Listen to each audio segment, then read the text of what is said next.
It is so good to see you, and I can't wait until we can actually get out and see each other in person. I've missed you guys so much. Just wanted to share with you because I know that there's a lot of stuff going on in the news today. I know these are very difficult times for many, many people out there, and I just want to stress that we've been partners for a long time. We've been in each other's lives for a long time. And it's difficult, but we're all going to get through this together. And once we get past all of this, we're going to be there for one another. And I believe that we're going to be stronger and better as a result. So I'm just anxious and excited to get past it and get back to seeing you guys. So I just wanted to start off with that. And, you know, a lot of you know the story about Lita and how we got started. But it's always been, and I guess I'm just wired this way, but it's not only been a mission of mine, but I really feel like an obligation to give back and to pass it forward. And so the company was really started on that premise of passing it forward and empowering women. And as you guys know, our atelier is full of women, and all of our ladies that are artisans, they all come from disadvantaged circumstances, and they do unbelievable things every single day. And it's just been one of the greatest gifts of my life. In addition to training these ladies who are artisans to make the jewelry and all that sort of stuff, we've also had a strong social mission of protecting the environment and working with mines that are stones that are ethically sourced and that sort of thing. But when all of this happened with COVID, you know, it's a real wake-up call to a lot of people, but it's also a time where, you know, I think that leaders are not necessarily born. I think that when difficulty comes to the surface, those who rise to the occasion can do some remarkable things. And again, I'm so proud of the community that I'm part of, the artisans that we have, because we all really came together and said, you know, what can we do to do our part to help prevent the spread of COVID?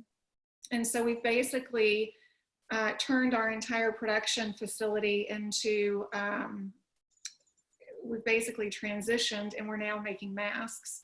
And so for every mask that is sold, we're also able to go and donate a mask to the frontline workers. And so that's very important to us. And so it's not only putting some of those that have been hardest hit by COVID back to work, but it's allowing us to donate to the frontline workers who need these resources so desperately. And so once again, I'm just incredibly proud of the team and the community that I'm part of, and to see the outreach of help. So I wanted to share that with you because we just started our production. We did our prototyping last week, actually, and we had to get permits and things like that for essential workers, which we've gone through all of those steps. And so starting next week, we gear up for some pretty big production volume. So that's what we're doing now. And so that's how we've transitioned, at least in the meantime.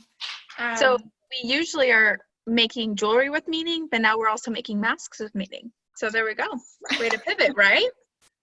And the one thing I will say about these masks that's different, because there's a wide variety of masks that are out there on the market right now. And I have to tell you that, okay, so I knew nothing about masks when I first started this whole venture. And the way I've been, because one of the questions that I had that you guys sent in was, how are you spending your time? I've done a lot of research on masks and the CDC and the World Health Organization and all these types of things. And at the beginning of this thing, I didn't even know what an N95 mask was. But those are the masks that prevent you from getting the virus. Most other masks only prevent you from giving it to somebody else. But the masks that we're using, the materials have been tested, and based on some of the studies that we've looked at, and the testing of these particular materials in combination together provide 90% efficacy, which is pretty cool. So ours are form-fitting to the face. We've got a metal insert for the nose piece. We've got a filter insert for it. It's adjustable, comfortable to wear, machine washable, so the environmental footprint is much smaller than all these disposable masks that unfortunately are probably going to end up in landfills. But anyway, so we're really proud of the work that the team has accomplished. And so I just wanted to give a shout out to everybody who's worked so hard and tirelessly to get this thing pulled off for us. This was really awesome. And thank you, Emily. Is there anything you want to say? Thank you guys for taking the time to share with us and to be a part of it. And it's just, like I said, great to see all of you. And I can't wait to get out there and see you in person.